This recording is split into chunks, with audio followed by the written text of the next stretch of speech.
तो हेलो दोस्तों, उम्मीद है कि आप लोग बहुत ही अच्छे होंगे। आप लोगों का हमारे इस चैनल पर बहुत बहुत स्वागत है। मेरे आज की कहानी का शीर्षक है चुड़ैल ने बचाया कुकुर को। तो चलिए शुरू करते हैं। एक समय की बात है, एक प्रीतमपुरा नामक गांव में एक बूढ़ी दादी रहा करती थी, जो कि अपने बच्चों से बहुत प्यार करती थी। वो हमेशा अपने बच्चों को खुशी देखना चाहती थी, लेकिन उनके बच्चे उन्हें बिल्कुल भी नहीं मानते थे। जो उनकी बहू थी सुमित्रा, वो हमेशा उनको मारा करती थी। कहती थी कि तुम्हारा बेटा ही मुझे ऐसा करने के लिए कहा है। तुम्हारा बेटा तो सारी जायदाद मेरे नाम करके तुम्हें वृद्धा आश्रम भेजना चाहता था, पर मैं थी जो तुम्हें रोक कर इस आउट हाउस में रखी हूँ, घर के बाहर वाले घर में रखी हूँ। नहीं तो तुम्हारे बेटे का बस चलता तो वो तुम्हें घर से बाहर निकाल देता।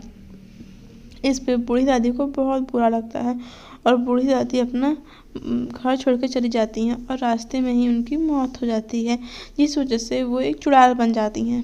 और जब वो घर पे आती हैं तो देखती हैं कि जो उन्होंने कुत्ता पाला था मंगरू, वो बहुत ज़्यादा बीमार है, क्योंकि वो हमेशा उन्हीं के हाथ से खाना खाया करता था। सिर्फ घर में वही था जो कि उसको बहुत प्यार करता था, और वो भी मंगरू को अपने बेटे जैसा मानती थी।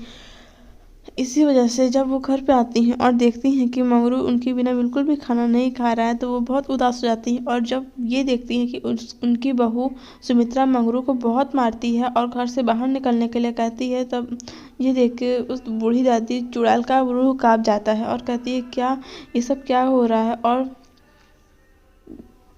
उनका बेटा भी पार्टी करता रहता है अपनी पत्नी के साथ मिलकर। ये देख के उन्हें बहुत उदास होता है। वो भगवान से बोलती है कि तुमने मुझे फिर से इस पृथ्वी लोक पे ये देखने के लिए भेजा है चुड़ैल रूप में। इस पे भगवान शिव कहते हैं, नहीं माँ, मैं तुम्हें तुम्हारे बेटे की सच्चाई दिखाने के लिए भेजा हूँ। तुम जिससे इतनी प्यार करती थी, इतने सालों तक अपने पास रखी, देख लो क्या कर रहा है। तुम्हें अभी भी तुम्हारा बेटा ही सही लग रहा होगा, लेकिन तुम्हारा बेटा ऐसा नहीं किया है। तुम देख लो अपनी आंखों से। इस पे उसका बेटा कहता है, अच्छा हुआ वो बूढ़ी मर गई, कम से कम अब घर में खाना तो कम बनेगा, बहुत खा जाती थी, ऐसे कहता। और ये सब उसका बेटा नंद सुन रहा था, सुमित्रा और विनय का बेटा नंद। और जैसे जैसे विनय का बेटा नंद बड़ा होता जाता है, वो भी अपने माँ बाप से बिल्कुल भी अच्छे तरीके से बात नहीं करता था, क्योंकि उसने जैसा सीखा था वो वैसा करता था। क्योंकि उसने भी तो सुमित्रा और विनय भी तो अपने माँ के साथ ऐसा ही व्यवहार किए थे, जिस वजह से उनका बेटा भी उन दोनों के साथ ऐसा ही व्यवहार करता और उनसे कभी अच्छे से बात ना करता। घर से देर देर रात तक बाहर आना, तब उन दोनों को अपने गलती का एहसास होता है कि उसने कितनी बड़ी गलती कर दी है, और वो माफ़ी मांग के भी कुछ नहीं कर सकते। और तब तक उस कुत्ते मंगरू की भी मौत हो चुकी रहती है, क्योंकि दोनों कई साल बीत गए रहते हैं। दोस्तों, अगर आपको ये कहानी वीडियो अच्छी लगी हो तो लाइक से सब्सक्राइब करना ना भूलें।